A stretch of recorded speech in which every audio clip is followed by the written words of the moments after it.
Допты набивать ету керек. 10 мың теңге тосына дейсіз. Сонымен достар, біз деген набивать ететін адам таптық. Есімін? Нұрберген. Нұрберген, футбол ойнағансың ба? Иә, қатыстым. Қайда қатыстың? Ақжайық. Ақжайық, мен Оралдансың, мен де Оралдамын. Танысың ба мені? Жоқ. Мен де Ақжайықта ойнағам ғой 2000 жылғада. Короче, мына Тима деген бала 354 рет набивать етті.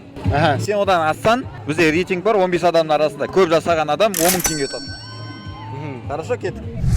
1, 2, 3, 4, 5, 6, 7, 8, 9, 10, 11, 12, 13, 14, 15, 16, 17, 18, 19, 20, 21, 22, 23, 24, 25, 26, 27, 28, 29, 30, 31, 32, 33, 34, 35, 36, 37, 38, 39, 40, 41, 42, 43, 44, 45, 46, 47, 48, 49, 50, 51, 52, 53, 54, 55, 56,